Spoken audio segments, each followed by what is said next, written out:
Hello students, welcome to our channel vision గురు.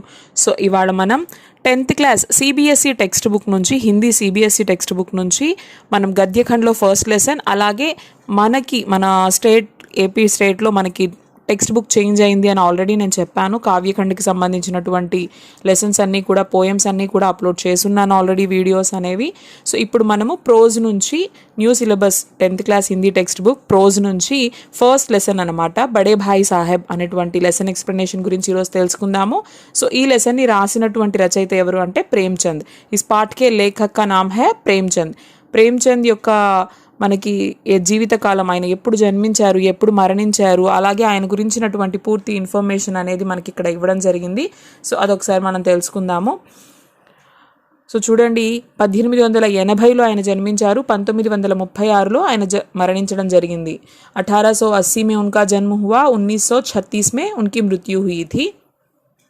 31 जुलाई 1880 को बनारस के करीब लम्ही गांव में जन्मे धनपत राय ने उर्दू में नवाब राय और हिंदी में प्रेमचंद नाम से लेखन कार्य किया.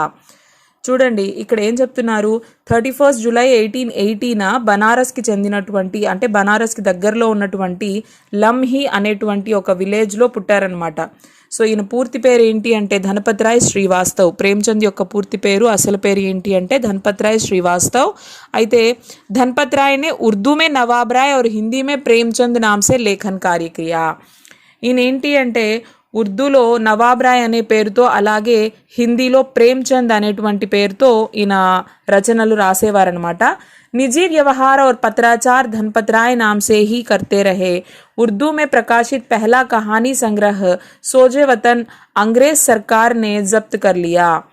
అయితే ఇక్కడ చూడండి, సో ఈయన ప్రేమ్చంద్ అని చెప్పేసి ఆ పేరుతో మనకి హిందీలో రాసేవారు, అలాగే నవాబ్ రాయ్ అనే పేరుతో ఉర్దూలో రాసేవారు. సో ఇంకా ఆయన పర్సనల్ ఏవైనా ఉంటే అవి మాత్రం ధనపత్ రాయ్ అనే పేరుతోనే, అంటే ఉత్తర ప్రత్యుత్తరాలు ఇవన్నీ కూడా కొనసాగేవి అనమాట. అయితే ఉర్దూలో వచ్చినటువంటి ఫస్ట్ ఆయన రాసినటువంటి కథా సంకలనం సోజే వతన్ అనేది బ్రిటిష్ ప్రభుత్వం జప్తు చేసేసిందట. ఆజీవికాకే లియే స్కూల్ మాస్టరీ, इंस्पेक्टरी, मैनेजरी करने के अलावा इन्होंने हंस, माधुरी जैसी प्रमुख पत्रिकाओं का संपादन भी किया. कुछ समय बम्बई की फिल्म नगरी में भी बिताया, लेकिन वह उन्हें रास नहीं आई. यद्यपि उनकी कई कृतियों पर यादगार फिल्में बनी. అయితే చూడండి, ఇంకా జీవనోపాధి కోసం ఈయన స్కూల్లో వర్క్ చేశారట, ఇన్స్పెక్టర్గా మేనేజ్మెంట్ చేశారట. వీటన్నిటితో పాటు అలాగే హన్స్, మాధురి వంటి పత్రికలకు కూడా పనిచేశారట. నెక్స్ట్ బొంబాయిలో ఉన్నటువంటి ఫిల్మ్ సిటీలో కొంతకాలం గడిపారు, కానీ ఇవేవి ఆయనకి నచ్చలేదట. సో ఈయన రాసినటువంటి ఎన్నో రచనలు చాలా ఫిల్మ్స్గా కూడా, అంటే చాలా మూవీస్ కూడా తీశారు ఈయన రాసినటువంటి స్టోరీస్ని బేస్ చేసుకొని. आम आदमी के दुख दर्द के बेजोड़ चितेरे प्रेमचंद को उनके जीवन काल में ही कथा सम्राट, उपन्यास सम्राट कहा जाने लगा था. उन्होंने हिंदी कथा लेखन की परिपाटी पूरी तरह बदल डाली थी. अपनी रचनाओं में उन्होंने उन लोगों को प्रमुख पात्र बनाकर साहित्य में जगह दी जिन्हें जीवन और जगत में केवल प्रताड़ना और लांछन ही मिले थे. అయితే ఈయన సామాన్యుల బాధలు, సో వాటి గురించి అన్నీ కూడా కథల్లో రాసేవాళ్ళు అనమాట. అంటే మనం సమాజంలో చూసేటువంటి, నిజ జీవితంలో చూసేటువంటి నార్మల్ పీపుల్ యొక్క కష్టాల గురించి కానివ్వచ్చు, వీటన్నిటి గురించి రాసేవాళ్ళు. తన జీవితకాలంలో ఆయన్ని కథా సామ్రాట్, అలాగే ఇక్కడ ఉపన్యాస సామ్రాట్ అని కూడా ఈయన్ని పిలిచేవారు. నెక్స్ట్ ఈయన అసలు ఆయన రాసేటువంటి రచనలు ఎలా ఉండేవి అంటే పూర్తిగా, అంటే ఆ రచనలు ఇలాగే రాయాలి అన్న సాంప్రదాయాన్ని ఆయన మార్చేశాడనమాట. సో అంత గొప్పగా ఆయన రచనలు ఉండేవి. उन लोगों को प्रमुख पात्र बनाकर साहित्य में जगह दी जिन्हें जीवन और जगत में केवल प्रताड़ना और लांछन ही मिले थे. అయితే ఈయన రాసేటువంటి రచనలలో కొన్ని క్యారెక్టర్స్, ఆ క్యారెక్టర్స్ ఎలాంటివి అంటే నిజ జీవితంలో కేవలం వాళ్ళకి ఇతరుల నుంచి ఏదో ఒక నిందలు, వేధింపులు మాత్రమే దొరికినటువంటి వ్యక్తుల మనస్తత్వాలు ఏవైతే ఉంటాయో అలాంటి వ్యక్తులని తన పాత్రలుగా తీసుకునేవాడు. ఆయన రాసేటువంటి స్టోరీస్లో, రచనల్లో తన పాత్రలుగా తీసుకొని రాసేవాడు. 8 अक्टूबर 1936 में उनका देहावसान हुआ. प्रेमचंद ने जितनी भी कहानियां लिखी वे सब मानसरोवर शीर्षक से 8 खंडों में संकलित हैं. उनके प्रमुख उपन्यास है गोदान, गबन, प्रेमाश्रम, सेवा सदन, निर्मला, कर्मभूमि, रंगभूमि, कायाकल्प, प्रतिज्ञा और मंगलसूत्र अपूर्ण. చూడండి. సో అక్టోబర్ 8, 1936న దేహావసాన్ హువా, మతలబ్ ఉన్కి మృత్యు హుయి థీ, ఆయన చనిపోయారు. అయితే ఆయన రాసినటువంటి కథలు ఏవైతే ఉన్నాయో ఇవన్నీ కూడా మాన్ సరోవర్ అనేటువంటి ఒక శీర్షికలో 8 ఖండాలుగా పొందుపరచబడి ఉన్నాయి. అయితే ఆయన రాసినటువంటి ప్రముఖ ఉపన్యాసాలలో కొన్ని ఇక్కడ ఇవ్వడం జరిగింది. గోదాన్, గబన్, ప్రేమాశ్రమ్, సేవా సదన్, నిర్మలా, కర్మభూమి, రంగభూమి, కాయాకల్ప్, ప్రతిజ్ఞ ఆర్ మంగళసూత్ర. సో ఈ మంగళసూత్ర అనేది ఏంటంటే అపూర్ణనిచ్చాడు, అంటే ఇది కంప్లీట్ కాలేదనమాట. సో ఇది మనకి ప్రేమ్చంద్ గురించినటువంటి ఇన్ఫర్మేషన్ అనమాట. అయితే ఇప్పుడు మనము లెసన్లోకి వెళ్ళిపోదాము. పాఠకా నామ్ హై బడే భాయ్ సాహెబ్. సో లెసన్ పేరు వచ్చేసి బడే భాయ్ సాహెబ్ అనమాట. సో ఇక్కడ చూడండి. मेरे भाई साहब मुझसे 5 साल बड़े लेकिन केवल 3 दर्जे आगे. उन्होंने भी उसी उम्र में पढ़ना शुरू किया था जब मैंने शुरू किया, लेकिन तालीम जैसे महत्व के मामले में वह जल्दबाजी से काम लेना पसंद ना करते थे. इस भवन की बुनियाद खूब मजबूत डालना चाहते थे जिस पर आलीशान महल बन सके. 1 साल का काम 2 साल में करते थे, कभी कभी 3 साल भी लग जाते थे. बुनियाद ही पुख्ता ना हो तो मकान कैसे पायेदार बने. చూడండి. బడే భాయ్ సాహెబ్, భాయ్ అంటే ఏంటి, సోదరుడు అని, బ్రదర్ అని. బడే భాయ్ సాహెబ్ అంటే మనకంటే వయసులో పెద్ద అన్నయ్య అని చెప్పేసి అంటాం మనము, పెద్ద అన్నయ్య. అయితే ఇక్కడ చూడండి, బడే భాయ్ సాహెబ్ అని ఎందుకు చెప్తున్నారు, అసలు ఆ అన్న ఆ తమ్ముడికి మధ్య ఉన్నటువంటి రిలేషన్ ఏంటి, ఇదంతా కూడా మనము ఈ స్టోరీలో తెలుసుకుంటాము. అయితే ఇక్కడ మన లేఖక్ చెప్తున్నారనమాట. మనకి ఎవరైతే స్టోరీ రాశారో మన లేఖక్ మనతో ఇలా చెప్తున్నారు. మేరే భాయ్ సాహెబ్ ముజ్సే 5 సాల్ బడే. మా అన్నయ్య నాకంటే 5 సంవత్సరాలు వయసులో నాకంటే పెద్దవాడు. లేకిన్ కానీ కేవల్ 3 దర్జే ఆగే, కానీ స్టడీస్ విషయానికి వస్తే నాకంటే ఒక 3 క్లాసెస్ ఆయన ఎక్కువ, అంతే. వయసులో మాత్రం 5 ఏళ్ళు పెద్ద, క్లాసెస్లో మాత్రం నాకంటే 3 ఏళ్ళు మాత్రమే పెద్ద. उन्होंने भी उसी उम्र में पढ़ना शुरू किया था जब मैंने शुरू किया, लेकिन तालीम जैसे महत्व के मामले में वह जल्दबाजी से काम लेना पसंद ना करते थे. అయితే ఆయన స్కూల్ ఎప్పుడు స్టార్ట్ చేశాడు, స్టడీస్ ఎప్పుడు స్టార్ట్ చేశాడంటే నేను ఎప్పుడైతే నా స్టడీస్ని మొదలు పెట్టానో అప్పుడే ఆయన కూడా మొదలు పెట్టాడు. ఎందుకంటే తాలీం అంటే ఇక్కడ స్టడీస్ అనమాట. సో స్టడీస్ ఆయన ఎలా ఫీల్ అవుతాడు అంటే ఇది చాలా గొప్ప పని, దీన్ని మనం మాత్రంగా త్వరగా పూర్తి చేయకూడదు, దీనికి మంచిగా టైం తీసుకొని అర్థం చేసుకొని మంచిగా చదవాలి అని ఆయన కోరుకుంటాడు. ఇస్ భవన్ కి బునియాద్ ఖూబ్ మజబూత్ డాల్నా చాహతే థే జిస్ పర్ ఆలీషాన్ మెహల్ బన్ సకే. సో ఇదంతా ఇప్పుడు చదివేటువంటి చదువు అంతా కూడా బేస్ అనమాట. సో ఆ బేస్ అనేది స్ట్రాంగ్గా ఉంటేనే దాని మీద కట్టేటువంటి ఆ బిల్డింగ్ ఏదైతే ఉంటుందో, అంటే మన ఫ్యూచర్ ఏదైతే ఉంటుందో అది కూడా చాలా అద్భుతంగా ఉంటుంది అని ఆయన అనుకుంటాడు. 1 సాల్ కా కామ్ 2 సాల్ మే కర్తే థే. 1 సంవత్సరం చేయాల్సింది ఆయన 2 సంవత్సరాల్లో పూర్తి చేసేవాడు. అంటే అంత నిదానంగా ప్రతిదీ ఆచితూచి అర్థం చేసుకొని దాని లోతుల్లోకి వెళ్ళి చదివి తెలుసుకుంటాడనమాట ఆయన. అలాగా 1 సంవత్సరం చేయాల్సిందాన్ని 2 సంవత్సరాలు చేసేవాడు. కభీ కభీ 3 సాల్ భీ లగ్ జాతే థే. ఒక్కొక్కసారి అయితే 3 ఏళ్ళు కూడా పడుతుంది ఆయనకి. బునియాద్ హీ పుఖ్తా నా హో తో మకాన్ కేసే పాయేదార్ బనే.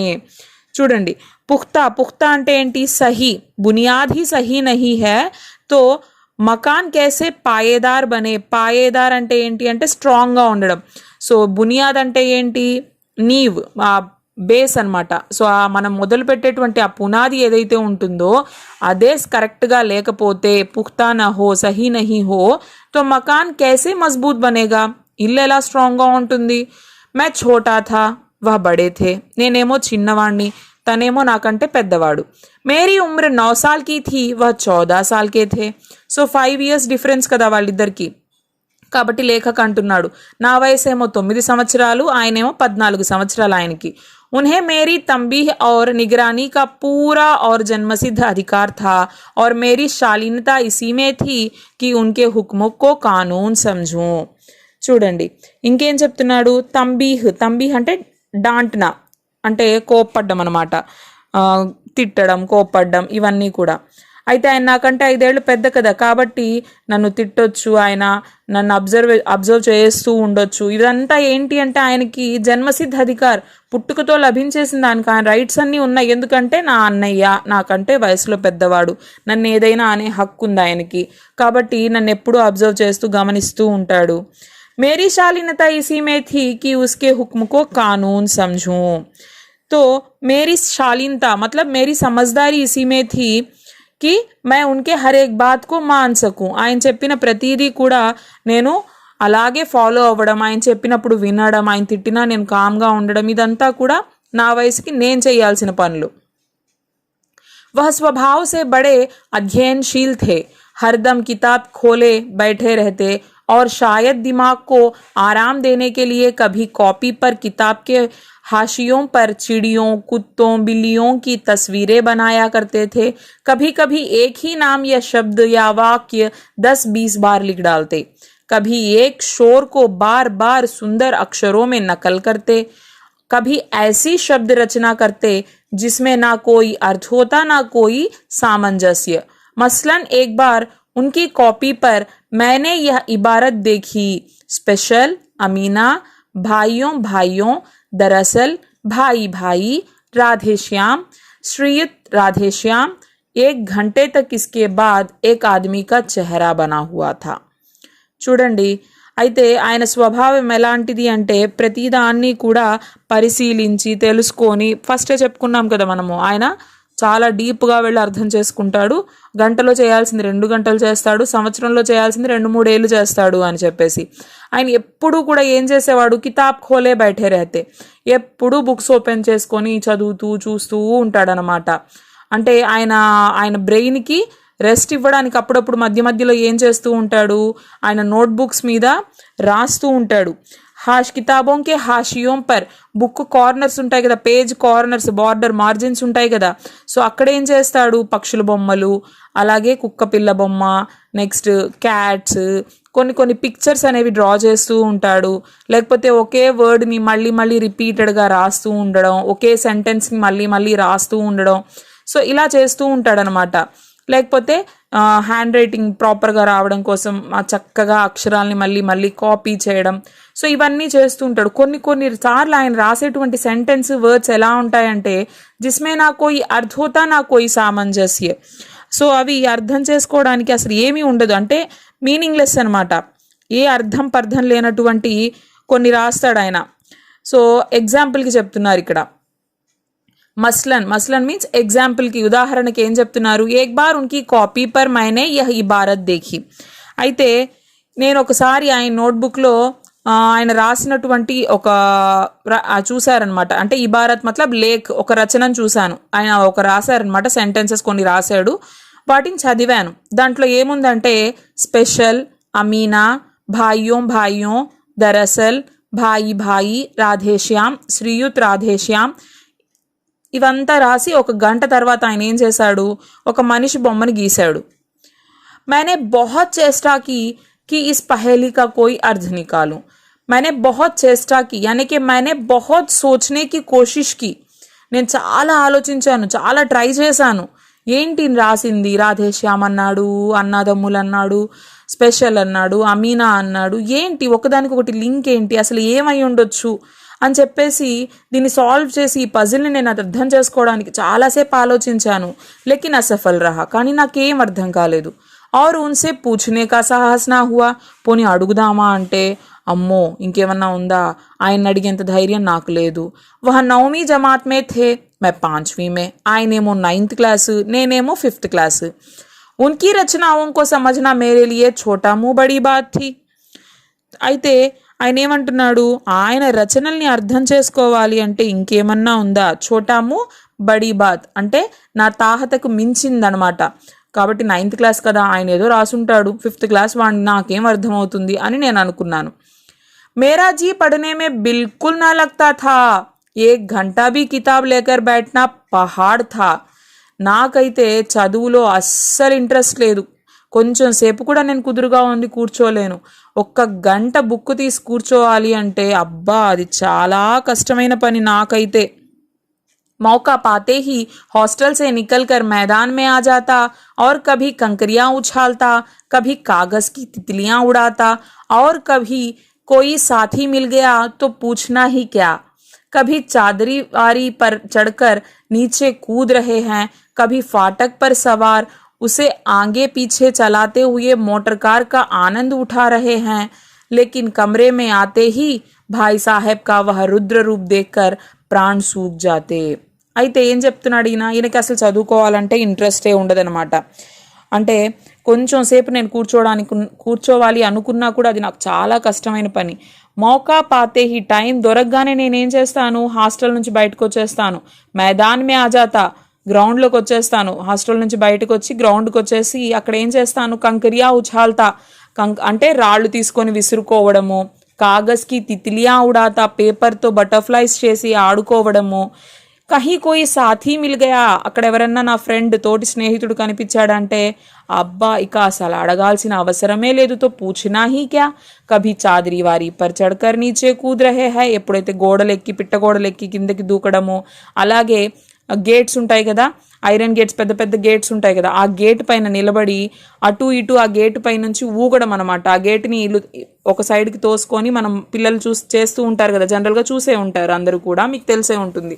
సో ఆ ఇనుప గేట్లు ఏవైతే ఉంటాయో ఐరన్ గేట్స్, సో ఆ గేట్ పైన నిలబడుకొని అటు ఇటు ఊగుతూ, అంటే ఎలా అనిపిస్తుంది అంటే ఏదో నేను మోటార్ కారులో సవారీ చేస్తున్నంత ఆనందపడిపోతాను నేను.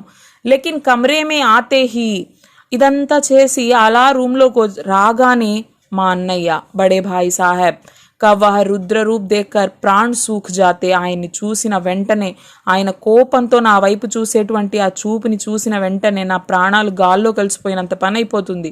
ఉన్కా పెహలా సవాల్, లోపలికి రాగానే ఆయన అడిగే ఫస్ట్ క్వశ్చన్ యహ్ హోతా కహా థే. ఏమడుగుతాడు ఆయన లోపలికి రాగానే? ఏయ్ ఎక్కడున్నావు ఇంతసేపు అంటాడు. హమేషా యహీ సవాల్, ఎప్పుడు ఇదే క్వశ్చన్ అడుగుతాడు. ఇసీ ధ్వని మే హమేషా పూఛా జాతా థా ఔర్ ఇస్కా జవాబ్ మేరే పాస్ కేవల్ మౌన్ థా. ఎప్పుడు అదే గంభీరంతో ఆయన అలాగే క్వశ్చన్ చేస్తాడు, ఎక్కడున్నావురా ఇంతసేపు అని. ఆయన అలా అడిగిన ప్రతిసారి నేనేం చేస్తాను, నేను సైలెంట్గా ఉండిపోతాను, మౌనమే నా సమాధానం అన్నట్లుగా కామ్గా ఉంటాను. నా జానే మేరే मुंह से यह बात क्यों ना निकलती कि जरा बाहर खेल रहा था, मेरा मौन कह देता था कि मुझे अपना अपराध स्वीकार है.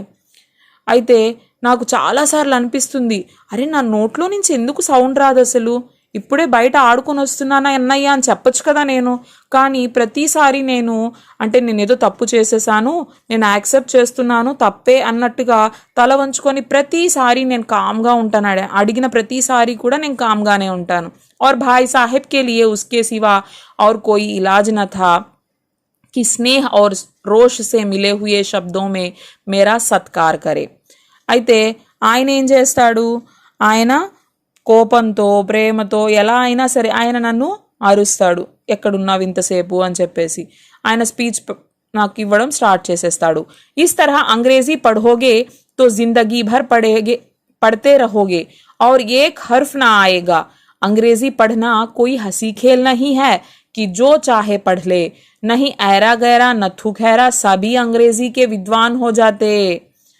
అయితే ఏం చెప్తున్నాడు ఆయన బయటికి వెళ్ళి ఆడుకొని వచ్చాడు కదా, చూశాడు వాళ్ళ అన్నయ్య, ఇంకా మొదలు పెట్టాడు అనమాట. ఈ విధంగా నువ్వు ఇంగ్లీష్ చదివితే ఇంకేం చదువుతావు నువ్వు, ఏ హుర్ఫ్ నా ఆయేగా, హుర్ఫ్ అంటే అక్షరం, ఒక్క అక్షరం రాదు నీకు. అంగ్రేజీ పడినా కోయి హసీ ఖేల్ నహీ హై, ఇంగ్లీష్ చదవడం అంటే ఏదో ఆడుకోవడం అనుకుంటున్నావా నువ్వు, అస్సలు కానే కాదు. కి జో చాహే పడ్లే, నహీ ఐరా గైరా నథు ఖైరా సభీ అంగ్రేజీకే విద్వాన్ హో జాతే. ఇంగ్లీష్ అంటే అంత ఈజీ అనుకున్నావా, ఒక అక్షరం రాదు నీకు, ఇంగ్లీష్ చదవాలంటే ఎంత కష్టం. అదంత ఈజీ అయితే ఎవరు దేనికి పనికిరాని వాడు కూడా ఐరా గైరా నథు ఖైరా మతలబ్ కిసీ కామే నా ఆనే వాలా బేకార్ ఆద్మీ, పనికిరాని వాడు కూడా ప్రొఫెసర్లు అయిపోయేవాళ్ళు ఇంగ్లీష్లో. ఎంత కష్టం అనుకుంటున్నావు. యహా రాత్ దిన్ ఆంఖే ఫోడ్నీ పడతీ హై, ఇక్కడ రాత్రి పగలు కష్టపడాల్సి వస్తుంది. ఆంఖే ఫోడ్నీ మతలబ్ పరిశ్రమ కర్నా, ఆంఖే ఫోడ్నా మతలబ్ ఇక్కడ ఏంటి అంటే కష్టపడడం, ఎంత శ్రమించాలి, పగలు రాత్రి చదవాల్సి వస్తుంది.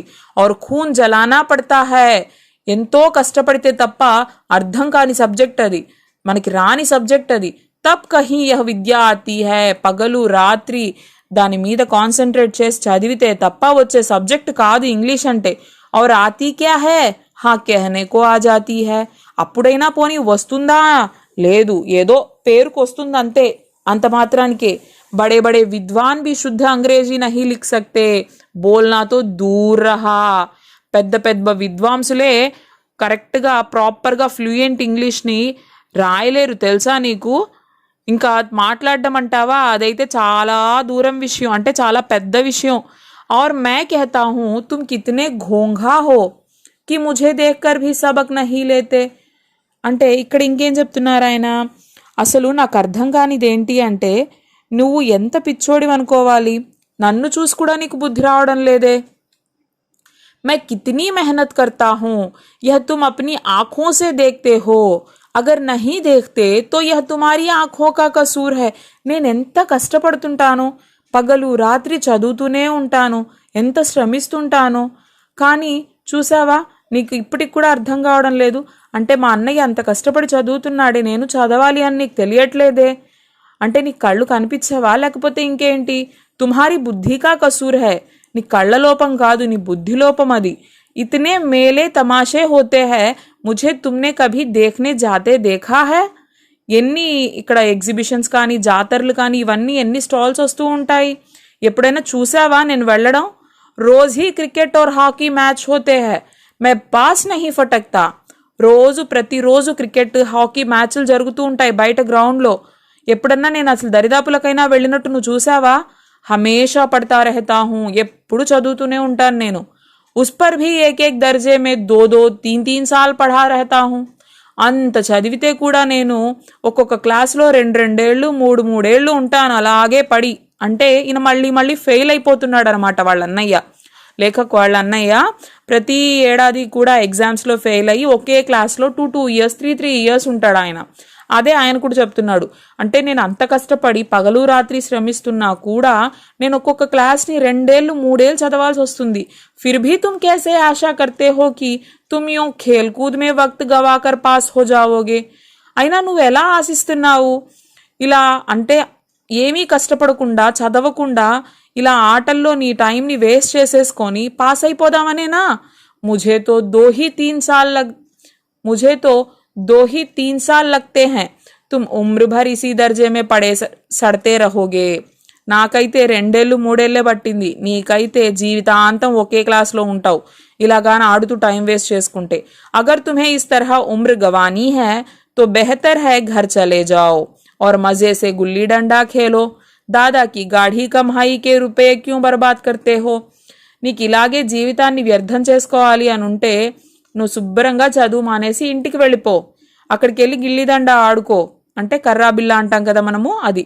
సో అలా ఆడుకుంటూ ఇంటి దగ్గరే ఉండు, ఎందుకు నీకు చదువు. దాదాకి గాఢీ కమాయి అంటే వాళ్ళ తాతయ్య యొక్క కష్టార్జితం అనమాట. గాఢీ కమాయి అంటే కష్టార్జితం. సో తాతయ్య యొక్క కష్టార్జితాన్ని డబ్బుల్ని ఎందుకు వేస్ట్ చేయడం ఇక్కడ నువ్వు.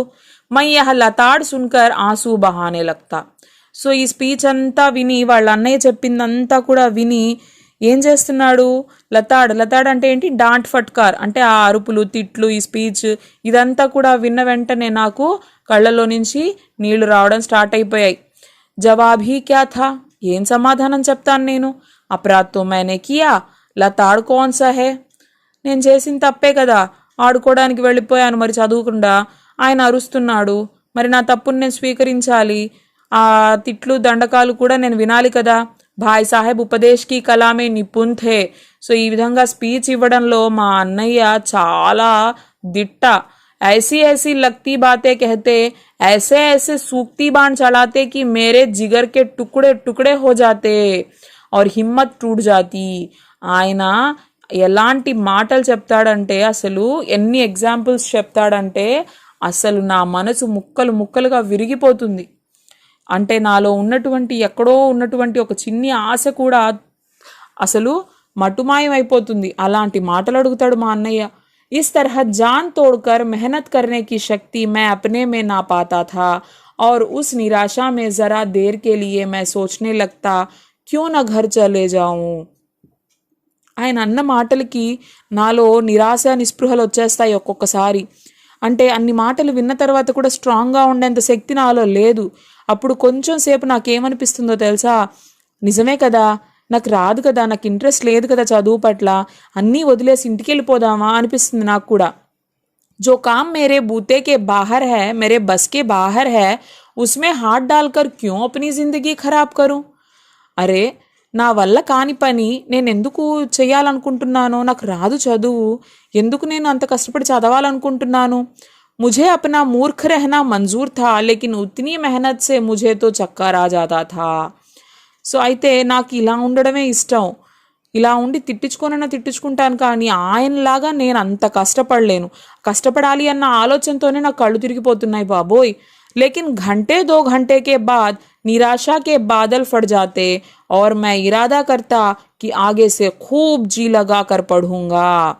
అయితే 1 గంట 2 గంటలు ఇలా ఆలోచించిన తర్వాత నా నిరాశ నిస్పృహల్ని అలా తోసేస్తాను. నేను వెంటనే స్ట్రాంగ్గా డెసిషన్ తీసుకుంటాను.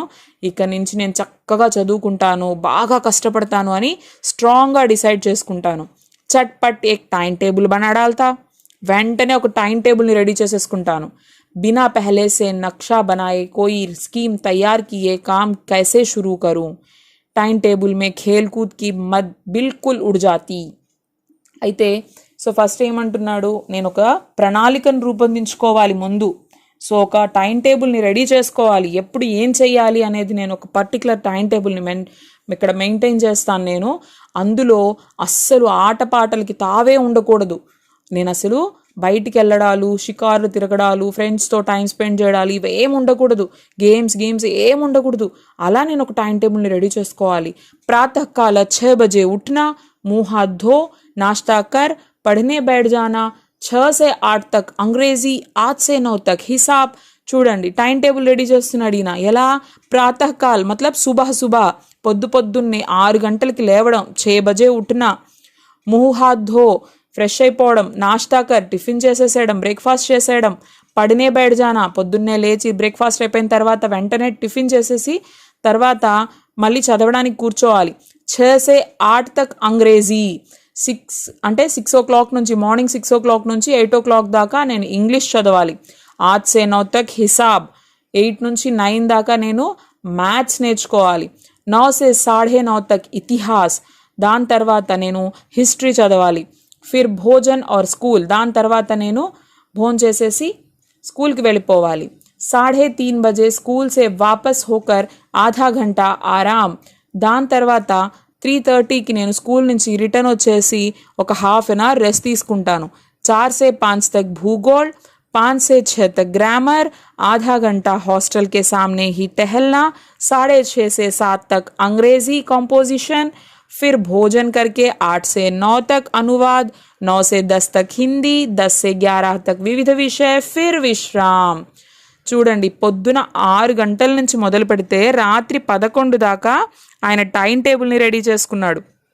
సో ఆ టైం టేబుల్లో 6 o'clockకి లేగడము, దాని తర్వాత ఫ్రెష్ అయిపోవడము, ఏదన్నా తినడము లేకపోతే పాలు తాగడం ఇలాంటివి చేసి నెక్స్ట్ చదవడానికి కూర్చునేసి, దాని తర్వాత 6 to 8 ఇక్కడ ఇంగ్లీష్ చదువుకోవాలి, 8 to 9 మ్యాథ్స్ ప్రిపేర్ అవ్వాలి, 9 నుంచి 9:30 దాకా హిస్టరీ చదువుకోవాలి, దాని తర్వాత మళ్ళీ ఏదైనా తినేసి స్కూల్కి వెళ్ళిపోవాలి.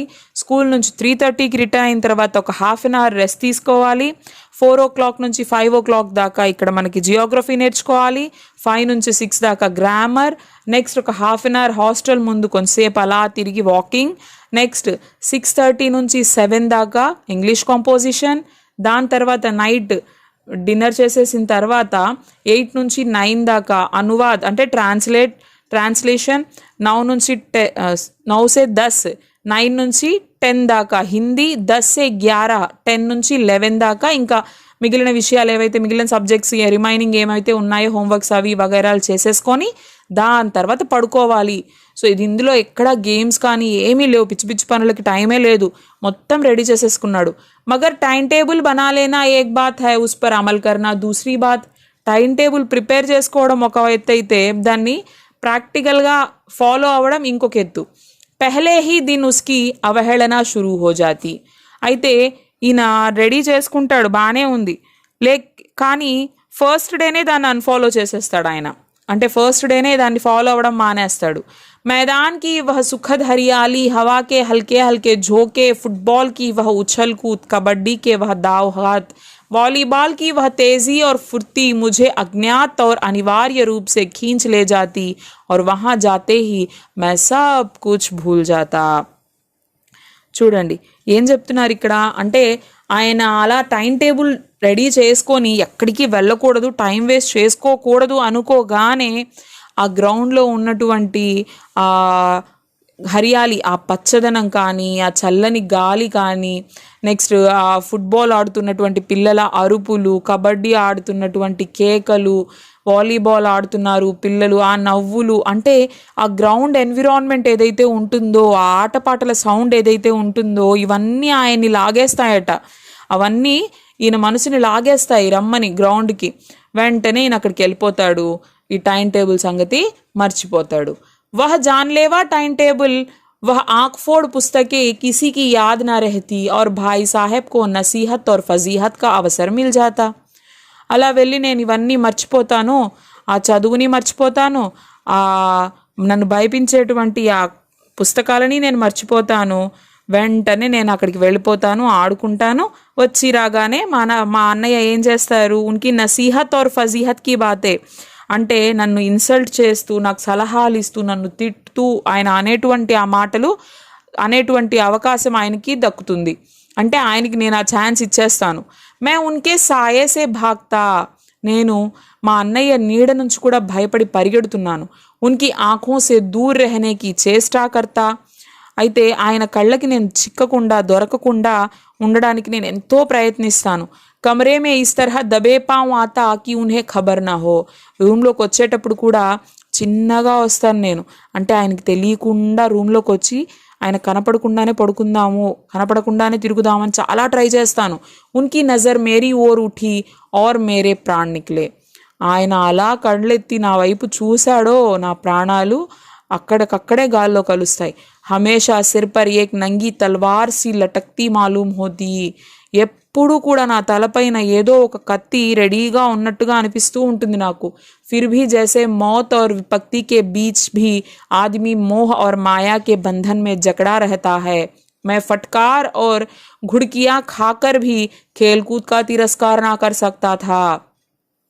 అయితే నాకు ఆ పరిస్థితి ఎలా ఉంటుంది అంటే, సో నా తలపైన, నా మెడపైన ఒక కత్తి ఎప్పుడూ వేలాడుతూ ఉంటుందేమో, నా ప్రాణాలు అలా సంకటంలో ఉన్నాయేమో, ఇబ్బందికర సిచ్యువేషన్లో నేను ఉన్నానేమో అనిపిస్తూ ఉంటుంది. అన్ని తిట్లు, అన్ని అవమానాలు ఆయన నన్ను అంటున్నా కూడా, కానీ ఆయన కోపాన్ని నేను భరించగలుగుతానేమో, కానీ నేను ఈ ఆటపాటల్ని వీటి నుంచి దూరంగా మాత్రం ఉండలేకపోతున్నాను అని లేఖకు అంటున్నాడు. సాలానా ఇమ్తిహాన్ హువా, సాలానా ఇమ్తిహాన్, ఇమ్తిహాన్ అంటే ఎగ్జామ్స్ అనమాట. సాలానా ఇమ్తిహాన్ అంటే యాన్యువల్ ఎగ్జామ్స్. యాన్యువల్ ఎగ్జామ్స్ అయ్యాయట, ఫైనల్ ఎగ్జామ్స్. భాయ్ సాహెబ్ ఫెయిల్ హోగే, వాళ్ళ అన్నయ్య ఫెయిల్ అయిపోయారట. మే పాస్ హోగయా, ఈయన పాస్ అయిపోయాడు, నేను పాస్ అయిపోయాను అంటున్నాడు. ఔర్ దర్జే మే ప్రథమాయా, నేను క్లాస్లో పాస్ అవ్వడమే కాదు, ఫస్ట్ క్లాస్లో పాస్ అయ్యాను, క్లాస్లో ఫస్ట్ కూడా వచ్చాను. మేరే और उनके बीच में केवल 2 साल का अंतर रह गया. ఫస్ట్ 3 years డిఫరెన్స్ కదా క్లాసెస్ వైజ్ చూసుకుంటే, 5th and 9th. ఇప్పుడు ఈయన 6thకి వచ్చాడు, ఆయన మాత్రం 9thలోనే ఉండిపోయాడు. ఇప్పుడు 2 ఏళ్లే మా ఇద్దరికి తేడా అంటున్నాడు. जी मैं आया भाई साहब को आड़े हाथों लूं, आपकी वह घोर तपस्या कहाँ गई, मुझे देखिए मज़े से खेलता भी रहा और दर्जे में अव्वल भी हूँ. लेकिन वह इतने दुखी और उदास थे कि मुझे उनसे दिली हमदर्दी हुई और उनके घाव पर नमक छिड़ने का विचार ही लज्जास्पद जान पड़ा. అయితే ఇక్కడ చూడండి, ఆడే హాత్ లేనా అంటే బినా ప్రయాస్ బడి చీజ్ పాలేనా. ఆయన ఆడే హాత్ లేనా అంటే ఏంటి, ఆయన్ని ఒక్కసారిగా నాకు ఎలా అనిపించిందంటే ఆయన్ని అవమానించాలి అనిపించింది నాకు. ఆయన ఫెయిల్ అయిపోయాడు, నేను పాస్ అయిపోయాను. ఇప్పుడు నాకు ఆయన్ని అడగాలనిపిస్తుంది. ఏమడగాలనిపిస్తుంది, ఎక్కడికి వెళ్ళింది మీ శ్రమ, మీ పట్టుదల, మీ స్వయం కృషి, ఇవన్నీ ఎటుపోయాయి? మీరు చాలా కష్టపడ్డారు కదా, నన్ను చూడండి, నేను ఆడుతూ పాడుతూ పాస్ అయిపోయాను, కానీ మీరు అంత కష్టపడి కూడా ఫెయిల్ అయిపోయారు అని ఆయన అన్నీ అడిగి కడిగేయాలనిపించింది. కానీ ఆయన చాలా బాధపడుతున్నాడు. ఇతనే ఉదాస్ థే. ఆయన ఎంత బాధపడిపోతున్నాడంటే ఆయన్ని చూసి నాకు కొంచెం సేపు సిగ్గుగా అనిపించింది. అరే, ఎంత చెప్పుకున్నా ఎంత అన్నా కూడా నా అన్న కదా, నా అన్నని నేను అలా అవమానించాలి అనుకున్నానే అని చెప్పేసి నేను కొంచెం సేపు సిగ్గుపడ్డాను.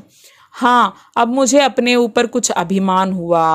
ఇప్పుడు నాకు కొంచెం నా మీద గర్వం పెరిగింది. और आत्मसम्मान भी बढ़ा. సెల్ఫ్ కాన్ఫిడెన్స్ వచ్చింది నాకు. భాయ్ సాహెబ్ కా వహ్ రౌబ్ ముజ్ పర్ నా రహా. ఇప్పుడు ఆయన నా మీద అధికారం చలాయించడానికి లేదు. ఆజాదీ సే ఖేల్ కూద్ మే షరీక్ హోనే లగా. ఇప్పుడు నాకు స్వాతంత్రం వచ్చినట్టుంది. నేను పాస్ అయ్యాను, ఆయన ఫెయిల్ అయ్యాడు. దిల్ మజబూత్ థా. అగర్ ఉన్హోనే ఫిర్ మేరీ ఫజీహత్ కీ తో సాఫ్ కహ దూంగా, आपने अपना खून जलाकर कौन सा तीर मार लिया. मैं तो खेलते कूदते दर्जे में अव्वल आ गया. అయితే ఇక్కడ చూడండి, ఒకవేళ నేను ఆడుతున్నప్పుడు ఆయన కానీ ఈసారి నన్ను తిట్టడం కానీ అవమానించడం కానీ ఏదన్నా అన్నాడో నేను అడిగేస్తాను. ఏమంటాను? నువ్వు అంత కష్టపడ్డావు కదా, నువ్వేం పొడి చేసావు, నువ్వేం చేసేసావు, నన్ను చూడు, నేను ఆడుతూ పాడుతూ క్లాస్లో ఫస్ట్ వచ్చాను. जबान से यह हेकड़ी जताने का साहस न होने पर भी मेरे रंग ढंग से साफ जाहिर होता था कि भाई साहब का वह आतंक मुझ पर नहीं था. అయితే ఈ మాటలన్నీ నా నోట్లో నుంచి రాలేదు, కానీ అనేంత ధైర్యం కూడా లేదు. కానీ నా బిహేవియర్ చూస్తే ఆయనకు కూడా అర్థమైపోతుంది, ఓకే వీడు పాస్ అయ్యాడు అని చెప్పి గర్వంతో విర్రవీగుతున్నాడు అని ఆయనకు అర్థమయ్యేలాగే నా చేష్టలు కూడా ఉన్నాయి. భాయ్ సాహెబ్నే ఇసే భాప్ లియా. ఆయనకి అర్థమైంది. उनकी सहज बुद्धि बड़ी तीव्र थी और एक दिन जब मैं भोर का सारा समय गुल्ली डंडे की भेंट करके ठीक भोजन के समय लौटा तो भाई साहब ने मानो तलवार खींच ली. అయితే ఆయనకి అర్థమైపోయింది. ఒకరోజు నేను ఏం చేశాను, భోర్ సమయ తక్ మతలబ్ సుబా నేను బాగా ఆడి వచ్చాను. ఆయనకి తెలిసిపోయింది నేను ఆడొచ్చానని. గిల్లీదండ ఆడి నేను వచ్చాను. ఉదయం అంతా కూడా అంటే భోర్కా సమయ పొద్దున పూట అంతా కూడా నేను బాగా గుల్లీదండ ఆడాను. అంటే చదవడానికి కూర్చోలేదు, ఏం చేయలేదు.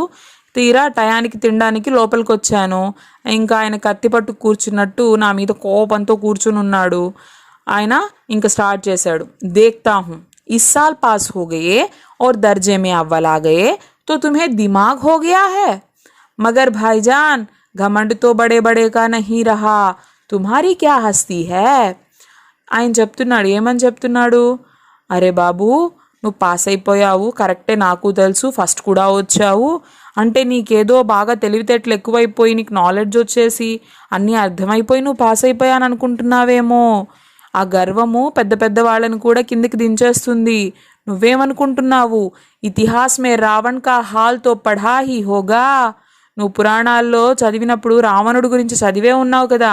ఉస్కే చరిత్ర సే తుమ్నే కౌన్ సా ఉపదేశ్ లియా. ఆయన క్యారెక్టర్ నుంచి ఆయన గురించి చదివి నువ్వు ఏం తెలుసుకున్నావు?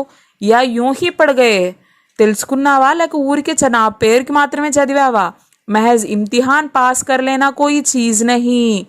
కేవలం ఎగ్జామ్స్ పాస్ అవ్వడం మాత్రమే విషయం కాదు. అసలు చీజ్ హై బుద్ధి కా వికాస్. అసలు విషయం ఏంటి? మనం ఎంత నేర్చుకున్నాం, ఎంత తెలుసుకున్నాం అనేది ఇక్కడ మ్యాటర్. జో కుచ్ పడో ఉస్కా అభిప్రాయ సమझो. ఏదన్నా చదివితే దాన్ని అర్థం చేసుకోవాలి. ఎగ్జామ్స్ పాస్ అయిపోతే ఫస్ట్ వచ్చేస్తే సరిపోతుంది అనుకుంటున్నావా? రావణ్ భూమండల్ కా స్వామి థా. ऐसे राजाओं को चक्रवर्ती कहते थे. आजकल अंग्रेजों के राज्य का विस्तार बहुत बड़ा हुआ है पर इन्हें चक्रवर्ती नहीं कह सकते. संसार में अनेक राष्ट्र अंग्रेजों का आधिपत्य स्वीकार नहीं करते, बिल्कुल स्वाधीन है. रावण चक्रवर्ती राजा था. संसार के सभी महीप उसे कर देते थे. बड़े बड़े देवता उसकी गुलामी करते थे. आग और पानी के देवता भी उसके दास थे. मगर उसका अंत क्या हुआ? అయితే ఇక్కడ చెప్తున్నాడు ఆయన, రావణుడు తెలుసు కదా నీకు, ఆయన్ని చక్రవర్తి అంటారు. రాజులకే చక్రవర్తి అంటే అందరి మీద ఆధిపత్యం చెలాయించేవాడు. అందరూ రాజులు కూడా ఆయనకి పన్ను చెల్లించేవారు. ఆయన దేనికి భయపడేవారు కాదు. అంటే దేవతలు సైతం ఆయనకి దాసోహం అయ్యేవారు, అంటే దాసులుగా ఉండేవారు. ఆగోర్ పానీకే దేవతా భీ ఉస్కే దాస్ థే. అగ్ని కావచ్చు, అలాగే పాని అంటే నీరు. సో వీళ్ళందరూ కూడా జలదేవతలు, తర్వాత అగ్నిదేవతలు వీళ్ళందరూ కూడా దాసులుగా ఉండేవారు. దేనికి భయపడేవాడు కాదు. కానీ చివరికి ఆయన అంతం ఎలా వచ్చింది? ఘమండ్నే ఉస్కా నామ్ నిషాన్ తక్ మిటా దియా. ఆయన అంత గర్వంగా ఉన్నాడు. అప్పుడు ఆయన గర్వం ఆయన ఏం చేసింది? ఆయనకి ఏ పేరు ఊరు లేన అంటే నేలమట్టం చేసేసింది ఆయన్ని. కోయి ఉసే ఏక్ చుల్లు పానీ దేనే వాలా భీ నా బచా. చివరికి ఆయన పరిస్థితి ఎలా అయిపోయింది? రావణుడి పరిస్థితి కేవలం తాగడానికి మంచినీరు కూడా ఇచ్చే స్థితికి లేకుండా ఆయన చనిపోవడం జరిగింది. ఆద్మీ ఔర్ జో కుకర్మ చాహే కరే పర్ అభిమాన్ నా కరే. మనిషి ఏదైనా చేయొచ్చు, ఎంత చెడు పనులైనా చేయొచ్చు, కానీ గర్వం అనేది మనిషిని కుంగదీసేస్తుంది. ఇతరాయే నహి అభిమాన్ కియా ఔర్ దీన్ దునియా దోనో సే గయా. ఎవరైతే అలా గర్వంతో బిహేవ్ చేస్తాడో, ఆ ప్రౌడ్నెస్ చూపిస్తాడో వాడు ఈ ప్రపంచంలో బ్రతికి ఉండలేడు. शैतान का हाल भी पढ़ा ही होगा. उसे यह अभिमान हुआ था कि ईश्वर का उससे बढ़कर सच्चा भक्त कोई है ही नहीं. సో రాక్షసులు ఏం చేసేవారు? రాక్షసుల గర్వం వాళ్ళని ఏం చేసింది? వాళ్ళు ఏమనుకునేవాడు? ఈశ్వరుడు భగవంతుడికి వాళ్ళకంటే పెద్ద భక్తులే లేరని ఫీల్ అయ్యేవారు. అంతిమే యహ్ హువా కి స్వర్గ్ సే నరక్ మే ఢకేల్ దియా గయా. చివరికి ఏమైంది? ఆ రాక్షసుల్ని స్వర్గం నుంచి నరకానికి తోసేశారు. शाहरूम ने भी एक बार अहंकार किया था, भीख मांग मांग कर मर गया. సో షాహరూమ్ కూడా ఏం చేశాడు? ఆయన కూడా ఏం చేశాడు? తను గర్వంతో విర్రవీగాడు. చివరికి ఆయన పరిస్థితి కూడా ఏమైంది? అడుక్కు తింటూ ఉన్నాడు, భిక్షం ఎత్తుకొని ఆయన చనిపోయాడు. తుమ్నే తో అభి కేవల్ ఏక్ దర్జా పాస్ కియా హై. ఇలా ఎగ్జాంపుల్స్ చెప్తున్నాడు అనమాట. సో అంత పెద్ద పెద్ద చక్రవర్తులు, రాజులే నేలమట్టం అయిపోయారు, నాశనం అయిపోయారు. నువ్వెంత వాడివి? నువ్వు కేవలం ఒక ఎగ్జామ్ పాస్ అయ్యావు. ఔర్ అభిసే తుమ్హారా సిర్ ఫిర్ గయా. ఇక నీకు ఇప్పుడే పొగరు స్టార్ట్ అయిపోయిందా? తబ్ తో తుమ్ ఆగే పడ్ చుకే. ఇలా ఉంటే నువ్వు చదివినట్టే. యహ సమజ్లో కి తుమ్ అప్నీ మెహనత్ సే నహీ పాస్ హుయే. నువ్వు అసలు నిజం చెప్పాలంటే కష్టపడి పాస్ అవ్వలేదు. అంధేకే హాత్ బటేర్ లగ్ గయి. అంధేకే హాత్ బటేర్ లగ్ జానా మతలబ్ బినా కిసి కష్టకే, బినా కిసి ప్రయాస్కే బడి చీజ్ పాలేనా. అంటే కష్టపడకుండానే మనకి లాటరీ తగిలినట్టు అనమాట. కష్టపడకుండానే మనకి ఫలితం దక్కినట్టు. అలా నువ్వు పాస్ అయ్యావు. మగర్ బటేర్ కేవల్ ఏక్ బార్ హాత్ లగ్ సక్తీ హై. సో ఆ లక్ అనేది ఏదో ఒక్కసారే మనకు తగులుతుంది, ప్రతిసారి రాదు కదా. బార్ బార్ నహీ లగ్ సక్తి. మళ్ళీ మళ్ళీ అది రాదు. కభీ కభీ గుల్లి డండే మే భీ అంధా చోట్ నిషానా పడ్ జాతా హై. అయితే నువ్వు కర్రా బిళ్ళ ఆడతావు కదా, గుల్లిదండ ఆడతావు కదా. సో అప్పుడు కూడా ఒక్కొక్కసారి మనము అనుకోకుండానే కరెక్ట్గా కొడతాము. సో అంత మాత్రాన ప్రతిసారి మనం సక్సెస్ అవుతామని కాదు. इससे कोई सफल खिलाड़ी नहीं हो जाता. सफल खिलाड़ी वह है जिसका कोई निशाना खाली न जाए. ఒక సక్సెస్ఫుల్ మ్యాన్ అంటే ఏంటి? ఒక్కసారి ఏదో అంటే మనం ఇంకా తెలుగులో చెప్పుకోవాలంటే గుడ్డెట్లో వచ్చేసింది అంటాం కదా. సో అలా కాకుండా ప్రతిసారి మన లక్ష్యాన్ని చేరుకున్నవాడే నిజమైన విజేత. అంతేకాని ఏదో ఒక్కసారి పాస్ అయిపోయాను కదా ఆడుతూ పాడుతూ ప్రతిసారి ఇలాగే ఆడుకుంటే పాస్ అయిపోతానులే అనుకునడం నీ మూర్ఖత్వం అని వాళ్ళ అన్నయ్య చెప్తున్నాడు. మేరే ఫెయిల్ హోనే పర్ మజ్జో. నువ్వు అనుకోవచ్చు నువ్వు ఫెయిల్ అయిపోయావు కదా అని. నేను ఫెయిల్ అవ్వడం గురించి వదిలేయి. నువ్వు మేరే దర్జే మే ఆవోగే తో దాంతో పసీనా ఆ జాయేగా. దాంతో పసీనా ఆ జానా మతలబ్ బహుత్ పరిశ్రమ కర్నా, ఎక్కువ కష్టపడ్డాం అనమాట. దాంతో పసీనా ఆ జానా అంటే ఇది ఒక ముహావరా అనమాట. అయితే ఏం చెప్తున్నాడు ఆయన? నువ్వు నా క్లాస్కి వస్తే తెలుస్తుంది ఎంత కష్టపడాలో. जब अलजेब्रा और ज्योमेट्री के लोहे के चने चबाने पड़ेंगे और इंग्लिस्तान का इतिहास पढ़ना पड़ेगा. बादशाहों के नाम याद रखना आसान नहीं. 8 हेनरी हो गुजरे हैं. कौन सा कांड किस हेनरी के समय में हुआ, क्या यह याद कर लेना आसान समझते हो? చూడండి, అయితే నీకు 9th క్లాస్కి వస్తే తెలుస్తుంది బాబు నేను ఫెయిల్ అయ్యాను అంటే. అంత కష్టపడ్డా నేను ఫెయిల్ అయ్యానంటే నువ్వేమనుకుంటున్నావు అసలు? అదేమన్నా చిన్న విషయం అనుకుంటున్నావా? ఆల్జీబ్రా కానివ్వచ్చు, అంటే మ్యాథమెటిక్స్ గురించి చెప్తున్నారు, జామెట్రీ కానివ్వచ్చు, నువ్వు ఎంత బట్టి పట్టాలి, ఎంత నేర్చుకోవాలి. సో ఇంగ్లీస్తాన్ అంటే హిస్టరీ చదవాల్సి వస్తుంది. అలాగే రాజుల పేర్లు గుర్తుపెట్టుకోవడం అంటే ఏమన్నా అది సులువైన విషయం అనుకుంటున్నావా? ఎంతమంది రాజులు ఉంటారు, ఏ రాజు కాలంలో ఏం జరిగిందో నీకు తెలుస్తుందా? అంతమందిని గుర్తుపెట్టుకోవడం అంటే ఈజీయా ఏమన్నా? హెన్రీ సాత్వేకి జగह హెన్రీ आठवां लिखा और सब नंबर गायब, सफा चट, सिर्फ సిఫర్ भी ना मिलेगा, సిఫర్ मतलब జీరో, జీరో भी ना मिलेगा. అయితే ఏం చెప్తున్నాడు ఆయన? సో అక్కడ మన చక్రవర్తుల పేర్ల దగ్గర 1 2 ఉంటుంది కదా, సో హెన్రీ 1 హెన్రీ 2, సో ఇలాగా మనము హెన్రీ 7 వేయాల్సిన చోట హెన్రీ 8 అని వేసామనుకో, ఒక నెంబరే కదా రాస్తాం మనం తప్పుగా, కానీ మొత్తం తప్పు, జీరో కూడా రాదు, అంటే మొత్తం కొట్టేస్తారు, మొత్తం తప్పైపోతుంది. హో కిస్ ఖయాల్ మే, అసలు నువ్వేమనుకుంటున్నావు? दर्जनों तो जेम्स हुए हैं, दर्जनों विलियम्स, कोडियों चार्ल्स, दिमाग चक्कर खाने लगता है. ఇక్కడ డజన్ల కొద్ది జేమ్స్లు ఉంటారు, జేమ్స్ 1 జేమ్స్ 2 జేమ్స్ 10, అలాగే విలియమ్స్ 1 విలియమ్స్ 2, ఇలాగా ఒకే పేరుతో నంబర్లు మారుస్తూ ఉంటారు. आंधी रोग हो जाता है. इन आभागों को नाम भी ना जुड़ते थे, एक ही नाम के पीछे दोयम सोयम चाहरुम पंजुम लगाते चले गए. मुझसे पूछते तो 10 लाख नाम बता देता. వీళ్ళకి పాపం పేర్లు కూడా దొరికినట్టు లేవు ఆ రోజుల్లో. అందరి పేర్లకి ఒకే పేరు పెట్టేసి చివరాకరణ 1 2 3 4లు పెట్టేసుకున్నారు వీళ్ళు. అదే నన్ను అడిగితే ఎన్ని పేర్లు చెప్తాను, కొన్ని లక్షల పేర్లు చెప్పను వాళ్ళకి. ఆ పేర్లు పెట్టుకోకుండా ఒకే పేరు పెట్టి నంబర్లు పెట్టేసుకొని మనల్ని కన్ఫ్యూజ్ చేసేస్తారు వాళ్ళు. और ज्योमेट्री तो बस खुदा ही पना, आ ब ज की जगह आ ज ब लिख दिया और सारे నంబర్ కట్ గయే. ఇంకా జామెట్రీ విషయానికి వస్తే ఇంకా అసలు మనము దేవుణ్ణి ఆశ్రయించాల్సిందే బాబు. ఆ బ జ ప్లేస్లో ఆ జ బ రాస్తే మొత్తం కొట్టేస్తారు. कोई निर्दयी मुमतहिनों से नहीं पूछता कि आखिर आबाजा और अजाबा में क्या फ़र्क है. సో ఈ ఎగ్జామినర్స్ని ఎవరో ఒకరైనా కనీసం అడగరే, అంటే ఇంత వాళ్ళు కఠిన హృదయులుగా ఉంటారేంటి? ఆజాబాకి ఆబాజాకి డిఫరెన్స్ ఏంటి అసలు? రెండు ఒక్కటే అక్షరాలు కదా, ఒక ప్లేస్లో రాసి ఇంకో ప్లేస్లో రాసాము, అంత మాత్రానికే కొట్టేస్తారా? और व्यर्थ की बात के लिए क्यों छात्रों का खून करते हो. సో ఇంత వేస్ట్ విషయాలకి ఎందుకు స్టూడెంట్స్ లైఫ్స్ని ఇలా చేస్తుంటారు?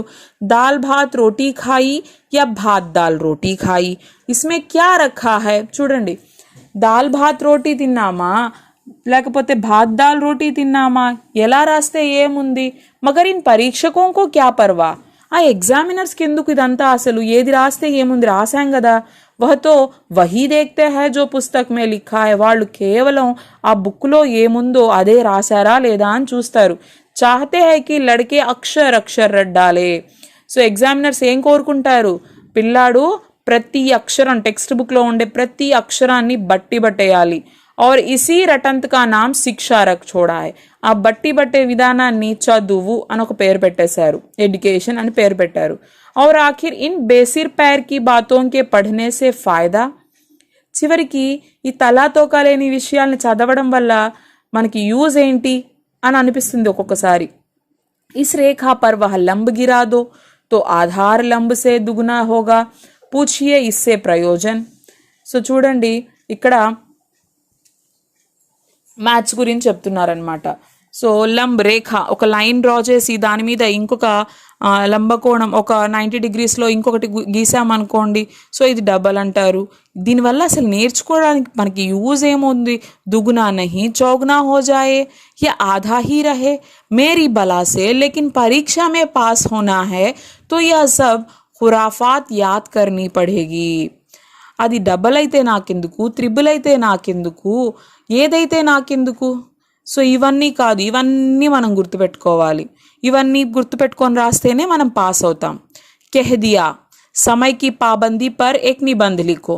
ఇంకా మనకేం చెప్తారు, ఇంకా హిందీ ఇలాంటి విషయాలకు వస్తే సమయ్కి పాబందీ, సో టైం యొక్క వాల్యూ గురించి దీని గురించి ఒక నిబంధ రాయమని అడుగుతారు. జో 4 పన్నోं से कम ना हो, ఒక 4 పేజెస్కి తగ్గకుండా రాయాలి అంటారు. అబ్ ఆప్ కాపీ సామ్నే ఖోలే, కలం హాత్ మే లియే, సరే అని బుక్ తీస్తాము, పెన్ను తీసుకుంటాం చేతిలోకి. ఉస్కే నామ్ కో రోయియే, ఇంకా అది పట్టుకొని ఏడవాలి మనం. కౌన్ నహీ జాన్తా కి సమయ్కి పాబందీ బహుత్ అచ్చీ బాత్ హై. ఎవరికి తెలీదు సమయం చాలా విలువైనది అని. ఇస్సే ఆద్మీకి జీవన్ మే సంయమ్ ఆ జాతా హై. సో దీనివల్ల మనకి లైఫ్ అనేది ప్రాపర్గా నడుస్తుంది అని తెలుసు. दूसरों का उस पर स्नेह होने लगता है और उसके कारोबार में ఉన్నతి होती है. సో టైంని పాటించిన వాడు జీవితంలో ముందుకెళ్తాడు, వాడు ఉన్నత శిఖరాలకి చేరుకుంటాడు. లేకిన్ ఇస్ జరా సి బాత్ పర్ 4 పన్నే కేసే లిఖే. సో టైంని ఎవరైతే పాటిస్తాడో వాడు జీవితంలో సక్సెస్ అవుతాడు. ఇంత చిన్న విషయాన్ని 4 పేజెస్కి ఎలా రాయాలి? जो बात एक वाक्य में कही जा सके उसे 4 पन्नों में लिखने की ज़रूरत क्या है? సో ఒక 2 లైన్లలో చెప్పేసే విషయాన్ని 4 పేజీలు రాయాల్సిన అవసరం ఏముంది అసలు? ఏముంటుంది 4 పేజీలు రాయడానికైనా అక్కడ? मैं तो इसे हिमाकत कहता हूँ. అసలు నాకు అర్థమే కాని విషయం ఏంటంటే ఇది ఎందుకు? హిమాకత్ అంటే ఏంటి? బేవకూఫీ. मैं तो इसे बेवकूफ़ी कहता हूँ. అసలు ఇది నాకు నాన్సెన్స్ అనిపిస్తుంది.